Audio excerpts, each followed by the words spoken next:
Matchweek 7 in the Premier League done and dusted, and that means it's time for another international break. It's just myself here today. I'll get the boys back in to do a full run-through of everything later on in the week, but for now, here's a quick run-through of what happened this weekend. We will start with the big one, biggest game of the week by far, Aston Villa at home to Manchester United, and Man United went into this game absolutely as the underdogs. A lot of people, myself included, were expecting Man United to pick up another L, but that did not happen. Somehow, Manchester United came out unscathed. It was a 0-0 draw, not the most entertaining game for neutrals. But I think Berbatov, who spoke after the game, kind of put it perfectly where he said it's kind of hard, but you have to accept that a 0-0 draw for United at this point is a good result. And what it means for United is that they are 14th in the league with 2 wins, 2 draws, and 3 losses. What it means for Erik Ten Hag is that he looks like he's going to live to fight another day. Somehow, this man is just extending his stay at this club, much to a lot of United fans' disappointment. But yeah, look, it's not great. He's the man of setting unwanted records. He set another one with this result. This is now Manchester United's worst start to a Premier League season after 7 games. They find themselves with 8 points. And last season, Erik Ten Hag had set that record with finishing with 9 points after 7 games. So he's definitely outdoing himself. I do have to start out by saying respect to Johnny Evans, who was the man of the match. At 36 years old, if he's your man of the match, I mean, I guess he was the man of the match for the overall game. But yeah, that says a lot about the game itself, but also about Manchester United's team, considering the price of their defenders on the bench for this game. Because yeah, like I say, Johnny Evans started this game, as did Harry Maguire. And yeah, it's a good point for Manchester United. I did have a feeling. I had a feeling that they were going to be able to sneak some kind of result out of this game. And I wish that I'd gone with my gut and actually made a draw prediction, because it would have helped me in our predictions tally that we got going on in the show. But not 0-0. Erik Ten Hag. Erik Ten Hag is an anomaly, bro. He is just the problem that won't leave. And yeah, he's obviously happy with some elements of Man United's games this season, because he did make the point of mentioning it was their 4th clean sheet of the season. And he had a lot of praise for the team's defensive structure and their togetherness on the pitch. So, you know, fair play to him. 4 clean sheets is 4 clean sheets, but they need to start winning games. And they need to start winning games regularly. And again, Villa Park is a very difficult place to go. I think a point there for anybody is good. So I'm of the personal opinion that this result for Man United is only good. I wouldn't even frown upon it if they were in form at this moment, because Aston Villa are like, they genuine. No, maybe I still do see them kind of like title challengers this season. I know it's still early on to say. But last season's run that they had, they carried that form on into this season. And they have been on a good run of form, especially after that Bayern win. But I do think that Bayern result just absolutely cooked them. It must have taken every ounce of energy and strength that they could muster to get that 1-0 win against Bayern, because it was a home game for them, but Bayern was putting a lot of pressure on them from minute 1. And yeah, I think maybe it just caught up to them a little bit. I think this international break comes at a very good time for Aston Villa in particular. Probably some other clubs as well. But yeah, 0-0 final score. Let me know what you guys think about this, United fans. Are you happy with the fact that Ten Hag looks like he is set to be staying? I've always said that I think his biggest saving grace is the fact that there's just not very many options out there to replace him with. Man United seem to have interviewed anyone and everyone ahead of this season to replace Ten Hag, but obviously that didn't work out and they stuck with him. Do you still think it's the right decision? I know there are some fans online, you know, namely Mark Goldbridge, who is of the opinion that if this is the club's decision, then he will support it and he'll support the manager, which I agree with as well. You know, you support the boys, you back your boys. But yeah, I can understand if there'd be some frustration. I just don't think that this game is the game to get frustrated at, because again, Aston Villa at Villa Park is a tough ground for anybody to go. And yeah, I think it's a hard-fought point for Man United, but it may feel low-key like a win in some aspects. Moving on to Chelsea versus Nottingham Forest, this was one to have a little bit of a laugh at. Not only because of James Ward-Prowse's sending off, which I think was one of the best sending offs I've ever seen in football. But yeah, just the fact that Chelsea couldn't break down a 10-man Nottingham Forest. Okay, I'm being a little bit sour there, but yeah, this Forest were down to 10 men for about maybe half an hour of the game after Ward-Prowse got sent off, and the game ended 1-1, so points were shared. It keeps this theme of, you know, up and down form with Chelsea. To be fair, they've been in a good run of form in general for the past couple of weeks in all competitions. But I don't think they would have been expecting to share points on this day at Stamford Bridge. Ice Cold Palmer only managed to get himself an assist for Noni Madueke's goal. He was denied what would have gone down as one of the goals of the season, thanks to a double save from Forest's goalkeeper. I can't get to his name. I think it's Matt Sells or something like that. He did really well to deny Cole Palmer, but Cole Palmer set himself up quite literally with one of the best touches you'll see this season in football, bruh. To set himself up for a shot at goal, which was deflected, and then the ball came right back to him. He shot it again, and keeper stopped it again. And I think that pretty much sums up how that game just was going. Forest were determined to leave with something. And fair play to them. They pulled it off. Yo, Chris Wood got another goal for the season. This guy is, when he wants to be, he can be pretty much unstoppable, unless he's playing against Manchester City towards the end of the season, apparently. But yeah, it's a result that's going to frustrate Chelsea players, going to frustrate Chelsea fans as well.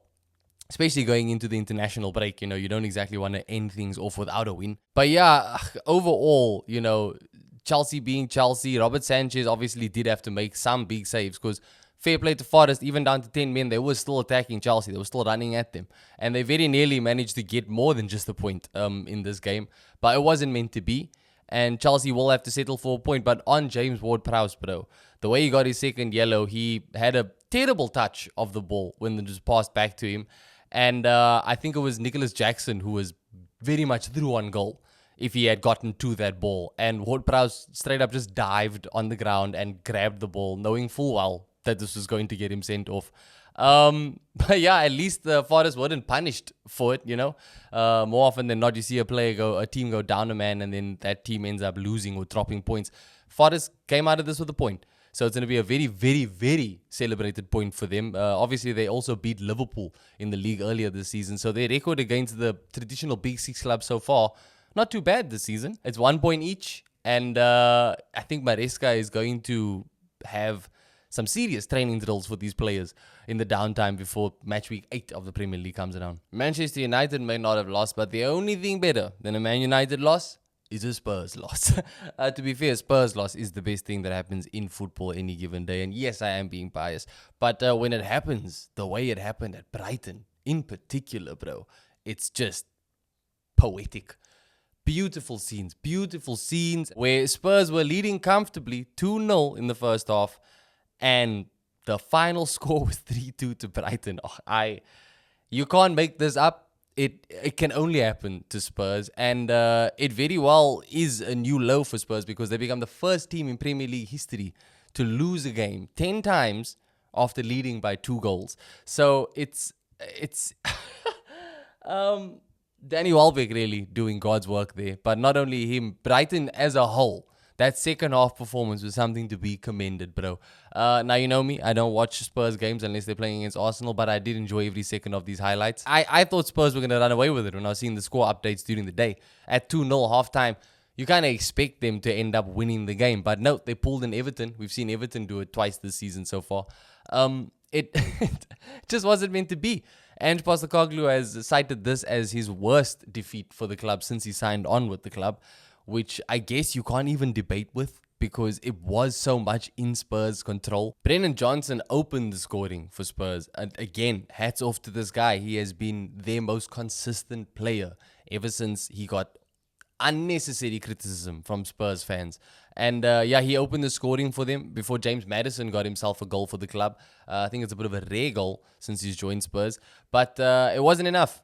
It was not enough because in the second half, Brighton came out swinging. Minte came off to get an early goal in the second half before Jorginho Ruta, someone that I had quite a bit of criticism on for his move to Brighton, mostly because of the fee, not because of the player's ability. But yeah, he got the second goal before Danny Welbeck, the man who is inevitable, the man, the myth, the legend at this point, got the winning goal. And that goal actually now sees him with more Premier League goals than Manchester United legend Erik Cantona. Danny Welbeck's got 71 goals now. Cantona had 70 in his career. Now, naturally, I'm pretty sure Welbeck played in the Prem for longer than Cantona did, but still an achievement by some merit, especially the fact that he is a United prospect. He came from the academy, at least to my knowledge. Correct me if I'm wrong in the comments below. But yeah, it's not looking good, Brev. I don't know how Ange deals with this. I guess all he can do is just go back to the drawing board and get back to work. Spurs haven't been in the worst form lately, but this 3-2 is gonna hurt, bro. I think anytime you lead 2-0 and end up losing the game, it's embarrassing for one, regardless of the team. Unless it happens to unless you lose to Man City in the end. But it just all fell apart so quickly, bro. It all fell apart. Spurs fans, if you guys are watching this show, please let me know where it went wrong in your opinion, and how do Spurs not lose an 11th game from leading 2-0 in the Premier League? Because I don't think that Ange wants to follow in Ten Hag's footsteps in setting more and more unwanted records for the team that he's managing. On to more positive things though, and Arsenal got themselves a very nice 3-1 win against Southampton at the Emirates. I say very nice, but it didn't start off very nice because we were frustrated in the first half.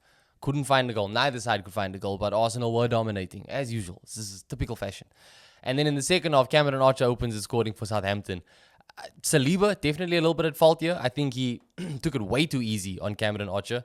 And the ball did have a slight deflection on Saliba as it went in. But regardless, it was a goal for Southampton. They took the lead. But 3 minutes later, Kai Havertz scoring a cracker to put us level with Southampton. And from then on, again, it was just all Arsenal. Gabriel Jesus is going to be very disappointed with his performance again. This is a run of disappointing performances from the Brazilian. And I don't know where this guy is headed with regards to his Arsenal career. I don't want to give up on him. A lot of people were giving up on Gabriel Martinelli not too long ago because of his slow start to the season. He got himself the second goal in this Arsenal game, and that now makes it 4 goal contributions in his last 3 appearances. So I think the man is back. I think it's safe to say. Saka Nelly is back in full swing because Saka with one of the best assists of the week to set him up for that second goal. And Gabriel Jesus he obviously needs confidence. He needs confidence, but the way he's been playing, he's not doing himself any favors. I thought he looked decent against Man City when he came on, when he made that cameo in the 2-2. And against Bolton also, he didn't really do much. Where you'd expect him to at least shine a little bit more against a club like Bolton. All due respect to Bolton. But yeah, it's just one more in a series of underwhelming cameos, and I think he's going to stay on the fringes for as long as this continues. Raheem Sterling got a start for Arsenal, which I was happy to see. In the predictions episode, I did also say I would like to see some rotation. I think they rotated more than I'd expected. But yeah, Sterling got the start on the left wing, and I don't think he looked terrible. I think he's also someone that probably could have made more happen in the game. But I'll give him benefit of the doubt. He's still having to get into the swing of things with playing in this team. But yeah, Gabriel Jesus, my man, I like you. You've done a lot for this club to help us get back to this stage. Same goes for Zinchenko. But I feel like the club are fast moving away from needing this guy, which is unfortunate to say. And I hope he proves me wrong. I really do. Speaking of Kai Havertz, by the way, he now becomes the second player to ever score 7 goals in 7 appearances at the Emirates in a row. The other player who did it with him is, of course, Robin van Persie. But interestingly, he now also has the same amount of goal contributions as Erling Haaland in the calendar year of 2024, while playing as a centre-forward, mind you, while playing at centre-forward position, which I think is quite interesting because there's still a lot of people that somehow still doubt this man. And I think he's absolutely found his home. You would absolutely believe that based off his Instagram posts where he captions it with, he makes his location home when he posts pictures from the Emirates Stadium. I think it's very fitting. He's got 19 goals this year, 19 goal contributions rather this year. This dude's just going from strength to strength. I mean, the goal that he scored now against Southampton, you don't see him score that many types of goals, or many goals of that type rather, where it's just the thumper from outside the box. It was great to see. Smashed in off of the post, and Aaron Ramsdale, tough to play against him. As an Arsenal fan, I have a lot of love for that guy. The Arsenal fans at the stadium had a lot of love to give him as well. At the end of the game, they were chanting his name and singing England #1. Lovely scenes. But yeah, Kai Havertz, just like I say, they were leading for 3 minutes before this man took it upon himself to get Arsenal back into the game. Once he scored that equalizer, no wasting about with celebrating, just straight back to the center of the pitch to kick off, get back into the game. And we've got to mention Bukayo Saka. I mean, what a player. He is the star boy for a reason. In this game, he got himself 2 assists and a goal. It now makes him the top of the assist chart so far in the league with 7, which I think is 3 more than the next person. I think it's the most in Europe. I stand to be corrected, but I think it is the most across the Europe's 5 biggest leagues, rather, at least. And dude, this kid is just unstoppable. He's just absolutely unstoppable. He is the epitome of consistency. And I will say that until I'm blue in the face, because at the rate that he is going to set a new record for assists in a Premier League season. A record that should have been broken by Mesut Ozil all those years ago when Leicester won the league.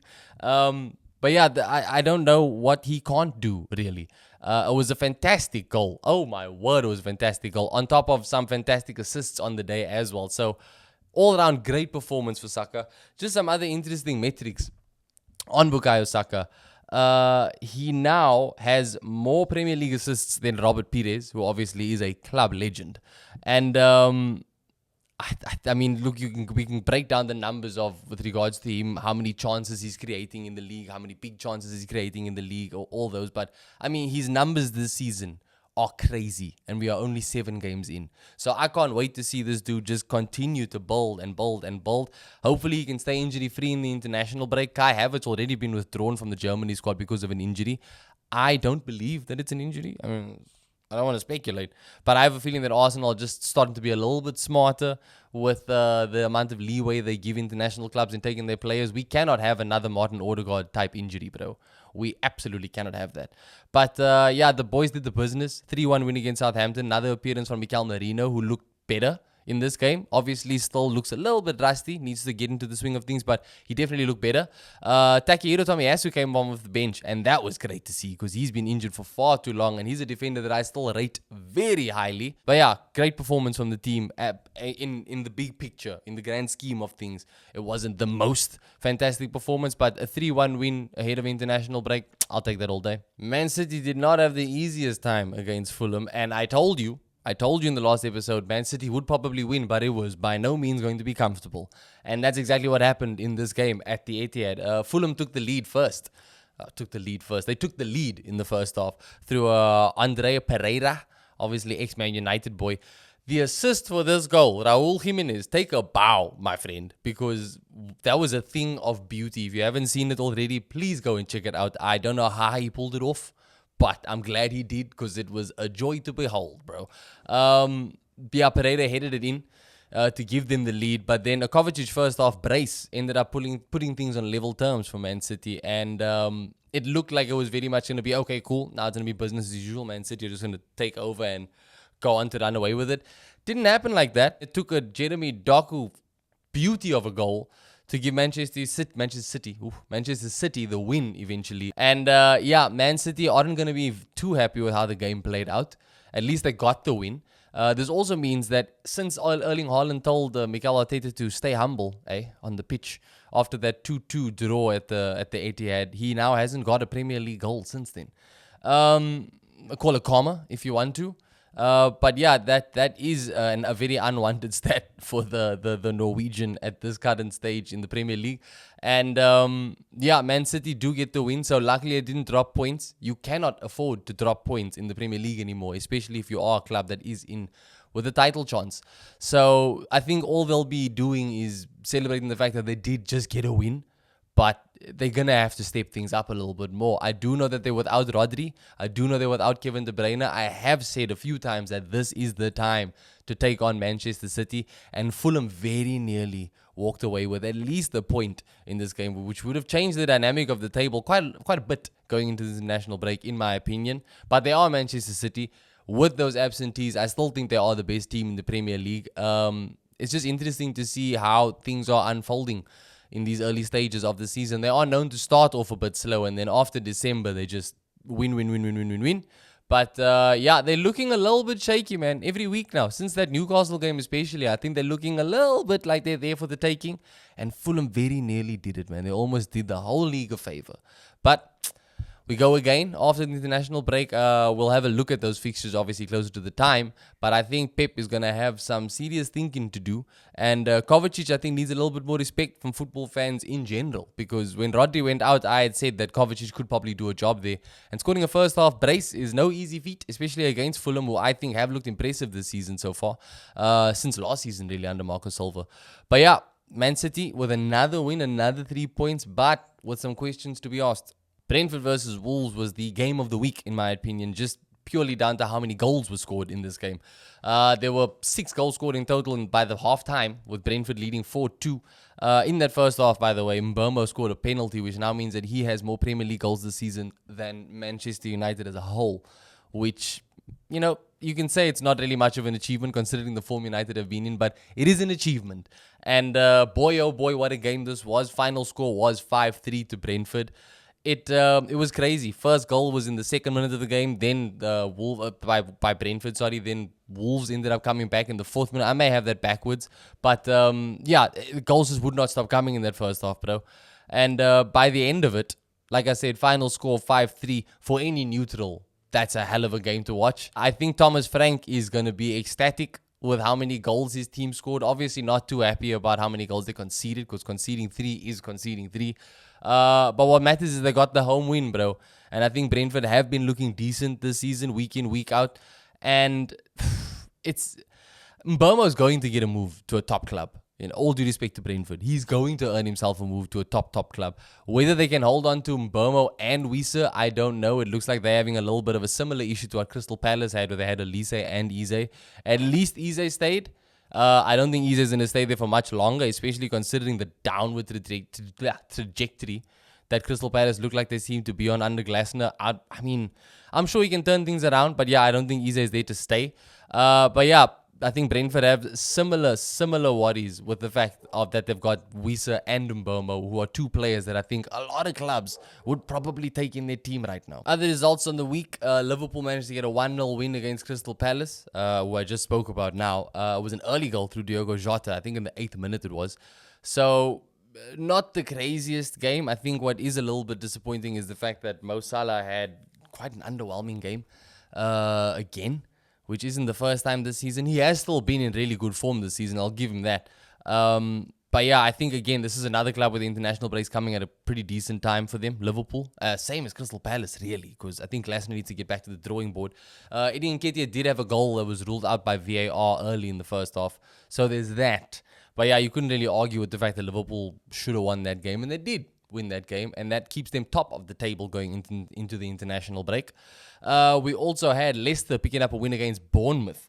James Justin added another assist to his tally for the season so far. I think he's having a decent season, all things considered. He obviously got himself a worldie of a goal against Arsenal, which I still think is going to go down as one of the goals of the season come the end of the season. West Ham versus Ipswich. West Ham finally getting a convincing win for themselves this season. They won 4-1. Michael Antonio, bro, try as you might to replace this man, he is inevitable. And he ended up scoring within the first minute of the game, I think it was. There were 4 different goal scorers for West Ham on the day. It was Antonio, Kudus, Bowen, and Paqueta to end things off. But yeah, I think that's a win that the fan base themselves, yes, it is Ipswich, but it's a big win for them. They needed something to really get excited about. And who would have seen Michael Antonio being the guy? I guess, everyone could have, or should have rather, because he is Michael Antonio and it is West Ham United. But yeah, 4 win for them against Ipswich. Everton versus Newcastle, bro. This had a little bit of a talking point to it, because obviously Anthony Gordon came from Everton, ended up signing for Newcastle. That already is controversy enough heading into a game like this, because Gordon has made himself a bit of a mainstay in this Newcastle team. Everton fans not too happy with this guy being on the pitch. Lots of boos around the stadium, at least that you could hear from the sitting at home on the couch. Newcastle ended up getting a penalty. And Anthony Gordon, of course, was the man to step up to take that penalty. But he would not have his way on the day, as Jordan Pickford saved that penalty, and Everton fans will be leaving with the much happier set of supporters. It's one of those things where, damned if you do, damned if you don't, because if Anthony Gordon scored that penalty, it just would have been even more hate thrown on him from the Everton fans. But the fact that he didn't score it, I think, is definitely worse. Newcastle now drop points. It wasn't the best penalty. But you got to respect any goalkeeper that can save a penalty in general, bro. And Jordan Pickford, absolutely, he's England number 1, yo. England number 1 for a reason. And yeah, I think that about does it for all the talk of the Matchweek 7 in the Premier League. We are now into an international break. And the way your league table looks at the moment, Liverpool are first, 18 points. Man City in second. Arsenal in third. Chelsea in fourth. And I hope that doesn't continue for too long. Chelsea in 4th. They've got 14 points. Villa in 5th, also on 14 points. And Brighton are in 6th. Manchester United, if you do need a reminder, they are 14th. 14th place with 8 points. Not a good place to be. We'll see where things stand after the international break. Liverpool, without a doubt, have the toughest run of games once this international break is over. It's going to be interesting to see Arne Slot manage his way through those fixtures. Let me know what you guys make of the Premier League results from Matchweek 7. Let me know who your man... Oh yeah, let me do that. My player of the week. My player of the week has to be Bukayo Saka. Because, I'm sorry, 2 assists and a goal in a game is always something worth being player of the week for. It's either him or James Ward-Prowse, just because I absolutely loved that moment that I ended up getting sent off. Let me know your player of the week. Who is your flop of the week? Mine has to be Erling Haaland. And yeah, thank you for watching the show. Don't forget to like and subscribe to the channel for more. And we'll catch you in the next one.